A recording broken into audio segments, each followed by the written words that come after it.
धर्म पतनशील धर्म है। चीनी विशेषज्ञ ने कहा कि चीन को भारत के 30 टुकड़े कर देने चाहिए। ये सबसे बड़ी भूल होती है कि अपने शत्रु को आप सबसे ज्यादा कमजोर समझे। ना हम चाइना को कमजोर समझते हैं, ना हम खुद को। सीसीपी और राघु गांधी, आप समझ रहे होंगे मैं किसकी बात कर रही हूँ। मेरा प्रश्न यह है कि चीन की सरकारी कंपनी ने पाकिस्तानी आतंकियों को ग्रेनेड कैसे सप्लाई किए, क्योंकि मुंबई हमले की निंदा तो दूर, चीन के विशेषज्ञों ने भारत को ही दोषी ठहराया और कहा क्योंकि भारत में मुसलमानों के साथ भेदभाव होता है इसलिए ये हुआ है। चीनियों का कहना है कि पाकिस्तान कैसे टूटता है, कब टूटता है, इससे उनको कोई लेना देना नहीं है। वहीं मैं चीनी कठपुतली अरुंधति राय की बात कर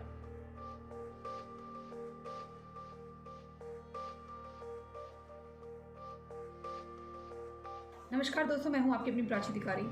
हम अपने मित्रों के साथ चाइना की कुछ नीतियों को लेकर और चाइना के कुछ विशेषज्ञों के बयान को डिस्कशन कर रहे थे। तो जब हम बातचीत करने लगे तो हमने निष्कर्ष निकाला कि ये हमें जनता के साथ भी साझा करना चाहिए और इस प्रकार के टॉपिक्स लोगों को शायद पसंद आए। तो अपने विश्लेषण पे मुझे कुछ बात करनी, चीन आधिपत्य और उसके खतरे के बारे में। 2008 की बात है। चीनी विशेषज्ञ ने कहा कि चीन को भारत के 30 टुकड़े कर देने चाहिए और हिंदू धर्म पतनशील धर्म है। और ग्लोबल टाइम्स में एक आर्टिकल भी प्रकाशित किया गया जो चीनी कम्युनिस्ट पार्टी सीसीपी का एक आधिकारिक मुख्य पत्र है। उसी वर्ष सीसीपी और राघु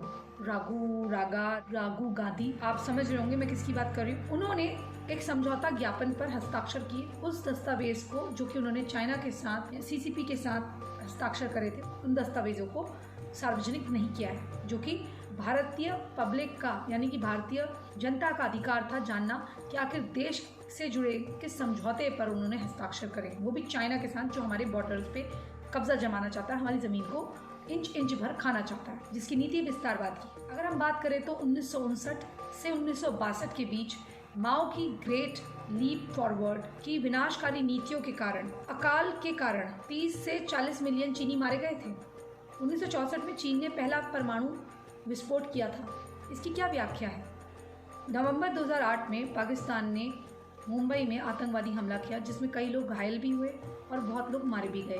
ये हमला ग्रेनेड से हुआ था, इसमें काफी लोगों की मौत हुई थी। पाकिस्तानी आतंकवादियों द्वारा इस्तेमाल सभी ग्रेनेड चीनी सरकारी कंपनी नोरिंको से सप्लाई हुए थे और यह टाइप 8 का ग्रेनेड था। मेरा प्रश्न यह है कि चीन की सरकारी कंपनी ने पाकिस्तानी आतंकियों को ग्रेनेड कैसे सप्लाई किए?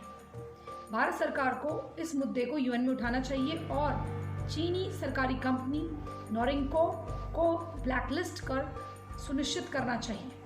मेरी परिकल्पना है कि वर्ष 2008 में जो पाकिस्तान ने मुंबई में हमला किया था, चीनियों ने पाकिस्तान को भारत का गौरव कम करने के लिए कुछ बड़ा करने को कहा था, जिसके तार मुंबई हमले से जुड़े हुए हैं। अब मैं ऐसा क्यों कह रही हूँ? क्योंकि मुंबई हमले की निंदा तो दूर, चीन के विशेषज्ञों ने भारत को ही दोषी ठहराया और कहा क्योंकि भारत में मुसलमानों के साथ भेदभाव होता है इसलिए ये हुआ है। अब प्रश्न यह बनता है कि यदि भारतीय मुसलमानों के साथ भेदभाव हो रहा है तो क्या चीन की सरकारी कंपनी पाकिस्तान के आतंकवादियों को सभी प्रकार के ग्रेनेड सप्लाई करेगी भारत में तबाही मचाने के लिए, हमला करने के लिए? वहीं मैं चीनी कठपुतली अरुंधति राय की बात करूं, उन्होंने इन हमलों को बाटला हाउस हमले के जैसा करार दिया, उसकी तुलना बाटला हाउस के हमलों से की और ये भी कहा इन्हें सरकारी एजेंसियों द्वारा प्रबंधित किया जाता है, यानी कि सरकारी एजेंसियां इसमें सम्मिलित रहती हैं और इस प्रकार देश में माहौल खराब करने के लिए सरकारी एजेंसियां ये हमले करवाती हैं, यानी कि सरकार की मिली भगत से ये हमले होते हैं या एजेंसियां करवाती हैं बदनाम करने के लिए, कुछ इस प्रकार की बात उन्होंने कही। और इसके बाद उन्होंने इस पर एक लेख भी लिखा जिसमें उन्होंने लिखा था कि यह हमला गृह युद्ध का विकल्प है। वहीं हर बार जब भारत संयुक्त राष्ट्र में पाकिस्तानी आतंकवादियों जैसे लखवी, मसूद अजहर, साजिद मीर और अन्य के बारे में सूचीबद्ध करना चाहता है तो चीनी सरकार किसी न किसी बहाने से उस प्रस्ताव पर रोक लगा देती है। चाइना के टेक्निकल होल्ड टर्म के बारे में बात करें तो वो पाकिस्तानी आतंकवादियों को एक धर्म का योद्धा मानती है और वहीं परम पूजनीय दलाई लामा जी को भेड़िए की खाल में भेड़ मानती है। ये है चाइना का दुगल्ला रवैया कि एक तरफ तो आप पाकिस्तानी आतंकियों को धर्म का योद्धा मानिए, वहीं दूसरी ओर जो परम पावन पूजनीय आदरणीय दलाई लामा जी हैं, उनको भेड़िए की खाल में भेड़ मानिए, उनका विरोध करिए। वहीं जब आप पाकिस्तान का समर्थन करने के लिए चीन से भिड़ते हैं तो वे ये कहते हैं कि पाकिस्तान जो है चीन का इजराइल है। चीन ने पाकिस्तान को लाइव परमाणु बम और परमाणु तकनीक की आपूर्ति की है। तो मेरा प्रश्न यह है कि अगर कल को पाकिस्तान टूटता है और गृह युद्ध की स्थिति बनती है तो ऐसे में चीन का क्या उत्तरदायित्व होगा परमाणु लाइव बम और परमाणु प्रौद्योगिकी के रूप में, ये चाइना को स्पष्ट करना चाहिए। चीन एक महाशक्ति के रूप में विशेषाधिकार चाहता है, परंतु वो कोई जिम्मेदारी या उत्तरदायित्व नहीं निभाना चाहता। चीनियों का कहना है कि पाकिस्तान कैसे टूटता है, कब टूटता है, इससे उनको कोई लेना देना नहीं है, ना ये उनकी समस्या है। देखा आपने कितना मतलबी है चीन। हाल ही में भारतीय विमान वाहक INS विक्रमादित्य एयरक्राफ्ट कैरियर पर आग लग गई थी। इसमें 1 या 2 सैनिक बलिदान हुए। अगले दिन चीनी विशेषज्ञ इस निष्कर्ष में पहुंचे कि भारतीय परिष्कृत उपकरणों का उपयोग करना ही नहीं जानते। उन्हें पता होना चाहिए कि भारत के पास 1960 के दशक से विमान वाहक विक्रांत था। भारत के पास विमान वाहक को संभालने का अच्छा खासा अनुभव है। चीन को पता होना चाहिए कि भारत मंगल ग्रह पर जाने वाला एशिया का पहला देश है, यानी कि मंगलयान, और यह दुनिया का सबसे पहला देश है जो पहले ही प्रयास में मंगल ग्रह पर गया। चाइना अपने आप को ज़्यादा होशियार ना समझे।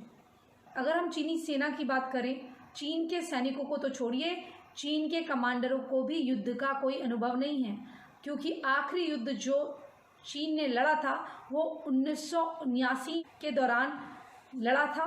वियतनाम की लड़ाई हुई थी जिसमें, और उसमें चीन बुरी तरह से हारा था। लेकिन चीन के बेशर्म तंत्र ने या बेशर्म सरकार ने उस युद्ध में इतने सैनिक मारे गए और इतने लोगों को उसने खो दिया, उसके बावजूद भी वो दावा करता है कि वह युद्ध वही जीता था। अब हमारे भारतीय IT जो है वो इतनी अच्छी खासी है। अगर हम IT सेक्टर की अगर बात करें, और चीन जो अपने आप को हर छोटे मोटे उपकरण बना के सबसे पहले बहुत अपने आप को स्मार्ट समझता है, अपने आप को सुपर कंप्यूटर ब्रेन समझता है, उसे ये मालूम होना चाहिए कि भारतीय IT भी बहुत अच्छा कार्य कर रहा है, और जो भारत में बनी हुई चीज़ें होती हैं वो ख़राब होकर रिपेयर हो जाती हैं। लेकिन चाइना का तो एक बार ख़राब हुआ तो यूज़ एंड थ्रो ही होता है। हमारे भारतीय सामान जो होते हैं सालों साल चल रहे होते हैं, जो मेड इन इंडिया होते हैं, उसे रिपेयर करो और कितने भी साल यूज़ करो। हमारे IT सेक्टर को लेकर एक कहावत है, CP can not go along with PC, यानी कि CP PC के साथ नहीं रह सकती, उनका गठजोड़ नहीं हो सकता। यही कुछ गठजोड़ चाइना के साथ हमारा भी है। चीन को लेकर मेरे मस्तिष्क में एक और प्रश्न उठता है कि पहले चीन अमेरिकी आधिपत्य को लेकर पेपर जारी करे, उसके बाद अपने देश के बारे में सोचे, फिर हमारे भारत के बारे में कुछ कहें। और वैसे उसे उसके बाद भी हमारे भारत के बारे में एक भी शब्द कहने का अधिकार नहीं बनता। उसे अपने देश के बारे में सोचना चाहिए और अमेरिकी आधिपत्य के बारे में पेपर जारी करना चाहिए। मित्रों देखिए, अमेरिका को अपने पड़ोसी देशों से कोई समस्या नहीं है, ना वो उनका समस्या समझता है। अगर उसके देश के विरुद्ध कोई कार्य करता है तो वैसी उचित कार्रवाई करता है। परंतु चाइना कोई इसके विरुद्ध कुछ करे ना करे, लेकिन वो हर किसी पड़ोसी को अपना, परंतु चाइना का अलग ही हिसाब किताब है। वो अपने प्रत्येक पड़ोसी को अपना शत्रु समझता है, उसे हर पड़ोसी देश से समस्या है। चीन की एक मध्य साम्राज्य की मानसिकता है कि वो विस्तार करता रहे, दूसरे की ज़मीनों पे कब्जा करता रहे और हर किसी से शत्रुता मोल लेता रहे, और सामने सामने मीठी बात करे और फिर पीठ पीछे जाके फिर वही सैन्य कार्रवाई करे और दूसरे देशों को हमेशा इसी प्रकार के कृत्यों में उलझा कर रखे, और जिससे उसकी शत्रुता है उसके अन्य शत्रु देशों के साथ जाके हाथ मिलाता रहे, उन्हें उपयोग करे एक पपेट के तौर पर, यानी कि कठपुतली के तौर पर आपसी लड़ाई करवाने के लिए। और घर के अंदर भी वो इस प्रकार की यथा कथा स्थिति पैदा करते रहे जिससे देश के लोग भी आपस में लड़ते झगड़ते रहे। ये चीन की मानसिकता है।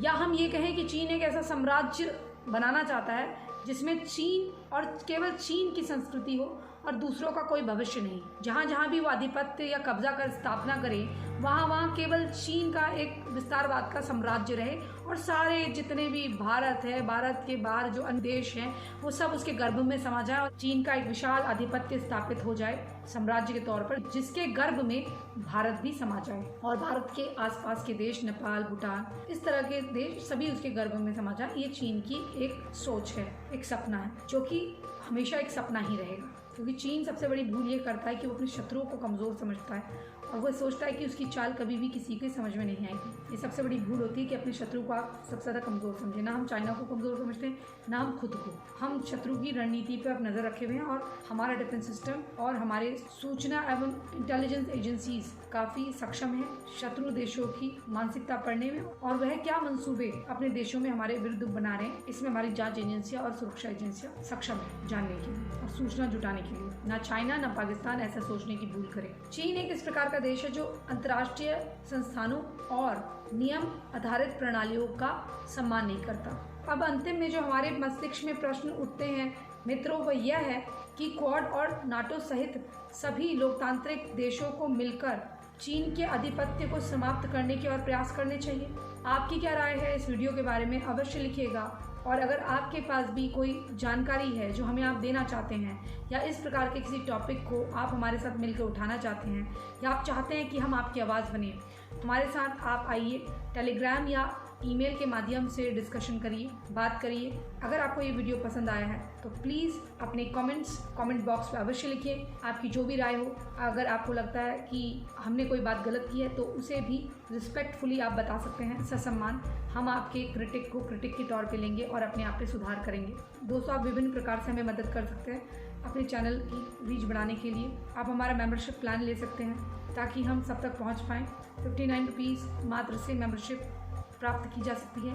89 रुपीज़ की भी है, 199 की भी है, जैसी आपकी क्षमता हो। महीने भर की मेंबरशिप आप ले सकते हैं, 3 महीने की भी ले सकते हैं। दूसरा, आप UPI के माध्यम से घर वापसी और धर्मांधों के प्रेम जाल में फंसी हुई जो युवतियां हैं, LJ की जो शिकार हो रही हैं युवतियां, उनकी मदद के लिए भी हम काफ़ी काम करते हैं। तो कृपया कर हमारे जन जागृति के अभियान को आप मॉनेटरी माध्यम से भी सपोर्ट करें, UPI के माध्यम से, जिसमें गूगल पे और फ़ोन पे दिया हुआ है। और जो दर्शक हमें देख रहे हैं बाहर से, वो पेपाल के माध्यम से भी हमें मदद कर सकते हैं।